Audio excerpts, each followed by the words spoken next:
La semana pasada os hablé sobre el efímero rey británico Eduardo VIII y sus turbias relaciones con los nazis, los franquistas y los salazaristas. Pero, lejos de lo que nos quiere hacer creer la prensa, Eduardo no fue el único miembro de una familia real europea que entabló relaciones con distintos regímenes reaccionarios del siglo pasado. Así que en este vídeo os voy a hablar de las oscuras vinculaciones entre las familias reales europeas y el fascismo. Vamos con el vídeo, esto es Red Planeta, ¡comenzamos!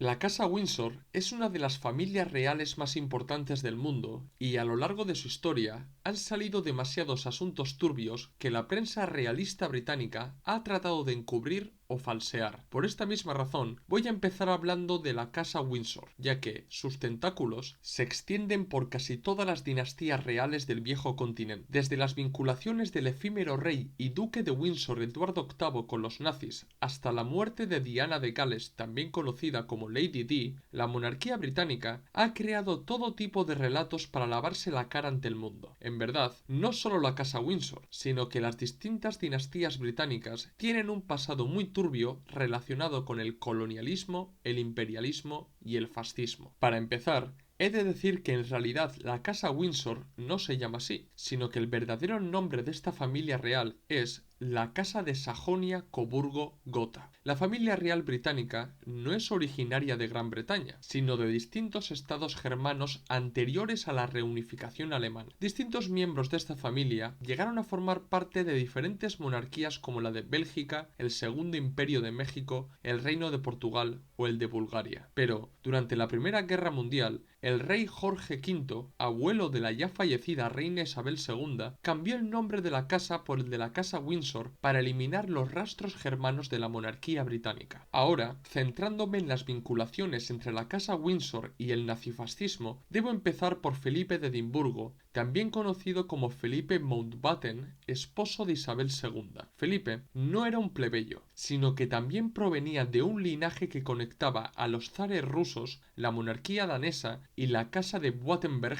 de Alemania. Su padre era Andrés de Grecia y Dinamarca, cuarto hijo de Jorge I de Grecia, rey de los helenos, que a su vez era hijo de Cristian IX, rey de Dinamarca. Debo destacar que también el padre de Felipe, o sea, Andrés de Grecia y Dinamarca, era hijo de la gran duquesa Olga de Rusia y hermana del zar Alejandro II. Por lo tanto, por parte de su padre, Felipe se encontraba en la línea de sucesión de la monarquía griega, descendía de la familia real danesa y estaba emparentado con la dinastía rusa de los Romanov. La madre de Felipe era Alicia de Battenberg, princesa de Battenberg, que a su vez era hija de Luis Mountbatten, que se casó con Victoria de Hesse-Darmstadt, nieta de la reina Victoria del Reino Unido. A su vez, la madre de Felipe, o sea, Alicia de Battenberg, era hermana de Luisa de Suecia, que fue la reina consorte de Suecia entre 1950 y 1965. Así que podemos ver que Felipe Mountbatten provenía de un linaje real muy importante que conectaba a muchas de las monarquías europeas de entre el siglo XIX y el XX. Dejando de lado el árbol genealógico de Felipe, vayamos a algunas cuestiones importantes de su vida que revelan el carácter reaccionario del príncipe de Edimburgo. La infancia de Felipe estuvo marcada por muchos viajes y cambios constantes de residencia, por lo que tuvo que cambiar de escuelas constantemente. Pero es curioso que justamente en 1933, cuando los nazis ascendieron al poder en Alemania, fue enviado al colegio privado alemán Schule-Scholz Salem, donde estudió siguiendo el plan de estudios de los nazis. Dicha escuela privada fue fundada por el suegro de su hermana Teodora, que era Max von Baden, antiguo canciller imperial alemán, y por el judío, posteriormente converso al anglicanismo, Kurt Hahn. En los años en los que estuvo en Salem, su educación estuvo condicionada por el programa educativo nazi y asimiló las tesis racialistas y eugenésicas. También debo destacar que en Alemania vivió con sus cuñados que en la Segunda Guerra Mundial lucharon en el bando alemán. Uno de sus cuñados era Bertolt von Baden, que sirvió en el ejército alemán, pero no duró mucho tiempo porque en 1940 fue herido en combate y tuvo que dejar de servir en el ejército. Su otro cuñado era Cristóbal de Hesse. Él sí fue un alto cargo nazi, concretamente Cristóbal fue un miembro de las SS, ostentaba el cargo de Oberführer y era el jefe de la Dirección de Investigación Científica. Este centro de investigación estuvo relacionado con distintos asuntos turbios del régimen nazi, como la Noche de los Cuchillos Largos, algunas acciones hostiles contra la Iglesia Católica y, como no, el acoso y la persecución a los judíos. Pero Cristóbal no fue el único nazi, porque su hermano Felipe también estuvo en el partido nazi y llegó a ser Oberpräsident de la provincia prusiana de Hesse-Nassau. Además, Felipe, al estar casado con la princesa Mafalda de Saboya, segunda hija del rey italiano Víctor Manuel III de Italia, le permitió actuar como enlace de los nazis y los fascistas italianos. Por cierto, Felipe de Edimburgo recibió su nombre de este mismo Felipe que militó en el partido nazi y que fue un alto funcionario administrativo de la provincia de Hesse-Nassau. Cuando Felipe tenía 16 años, su hermana Cecilia falleció en un accidente de avión mientras viajaban a la boda de Luis Príncipe de Hesse-Darmstadt. Al funeral de Cecilia acudieron miembros destacados de distintas familias reales de Europa. En aquellos días, la revista británica Private Eye aseguró que el funeral de Cecilia se convirtió en un punto de encuentro para distintos nazis y partidarios de la paz con Alemania, como los esposos de las hermanas de Felipe o el duque de Windsor, Eduardo VIII. En la Segunda Guerra Mundial, Felipe combatió en el bando aliado sirviendo a los intereses de su patria y después de la guerra, concretamente en 1947,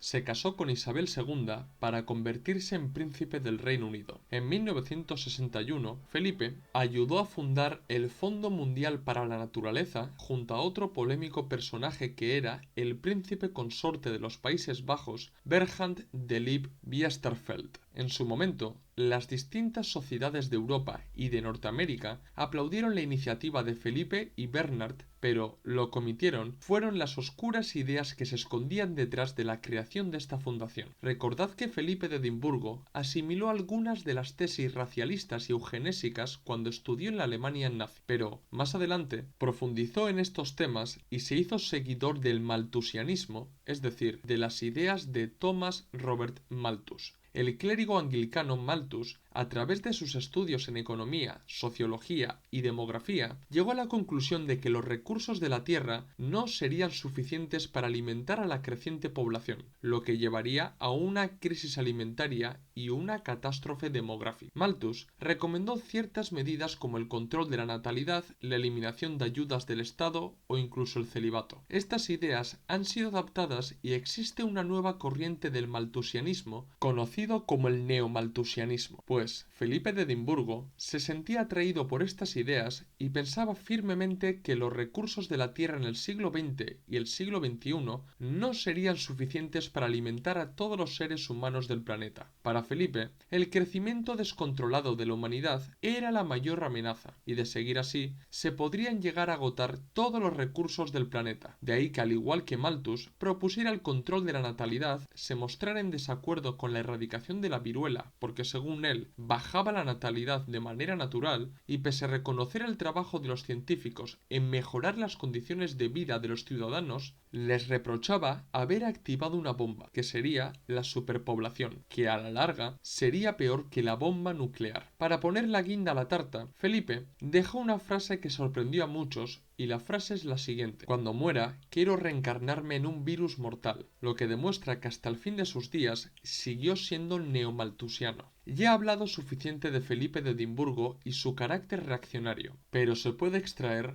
aún más información del resto de sus familiares. Antes os he dicho que las hermanas de Felipe se casaron con distintos miembros de la aristocracia germana y, como no, estos aristócratas estuvieron relacionados de una forma u otra con el nazismo. Margarita de Grecia y Dinamarca se casó con Godofredo, príncipe de Hohenlohe-Langenburg, el cual sirvió en el ejército nazi y combatió para los nazis en la Segunda Guerra Mundial. Aparte de combatir en el bando alemán, también fue militante del partido nazi. Teodora de Grecia y Dinamarca se casó con Berthold von Baden, que también sirvió en el ejército nazi y del cual ya os he hablado antes. Cecilia de Grecia y Dinamarca se casó con George Donato de Hesse-Darmstadt y este duque también militó en el partido nazi y era oficial de reserva en la aviación alemana. En el caso concreto de George Donato, He de decir que su padre, Ernst Ludwig, fue depuesto durante la Revolución de Noviembre de 1919 por el Soviet de los Trabajadores y Soldados del Gran Ducado de Hesse, por lo que el anticomunismo y el nacionalismo de George Donato apareció desde bien temprano. Sofía de Grecia y Dinamarca se casó con el ya mencionado Cristóbal de Hesse, que no era un simple militante o soldado nazi, para nada. Cristóbal llegó a ser Oberführer de las SS y fue el único cuñado mencionado hasta ahora que era militante del partido nazi antes de que Hitler llegara al poder.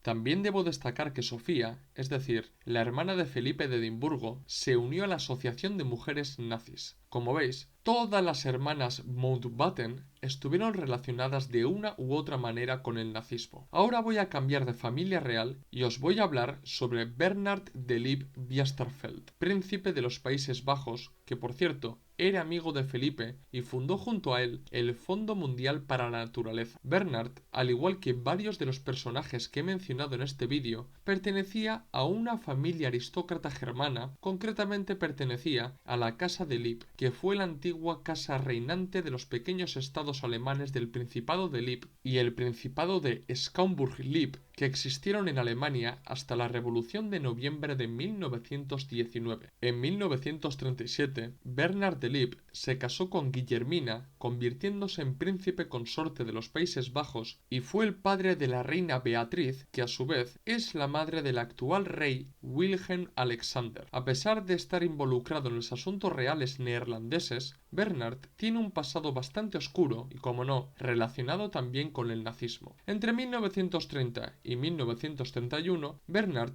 se movió por Alemania en busca de una universidad donde estudiar y finalmente se decantó por la Universidad de Múnich. En la década de los 30, esta universidad destacó por sus tendencias pronazis y antisemitas, entre los que destaca la expulsión de Albert Einstein por ser judío. En aquellos años, Múnich se convirtió en la cuna del nazismo y la universidad pasó a ser un punto de encuentro de jóvenes estudiantes interesados por la nueva ideología imperante en Alemania. Fue allí donde Bernard se interesó por las ideas nazis y se unió tanto a la Unión de Estudiantes Alemanes como al partido nazi. Pero Bernard no fue un simple militante del partido nazi, porque decidió ingresar en otras secciones partidistas de los nazis como las SA, el Cuerpo de Caballería de las SS y el Cuerpo Nacional Socialista de los Automóviles. Tras cursar sus estudios, Bernard entró en el mundo laboral trabajando para la empresa química alemana IG Farben. Esta gran empresa alemana tiene un largo historial que demuestra sus relaciones con los nazis. IG Farben financió a los nazis y ese dinero le permitió a Hitler hacer una gran campaña electoral que le llevó al poder en 1933. La empresa química germana se benefició de los campos de trabajo nazis. Por ejemplo, en Auschwitz,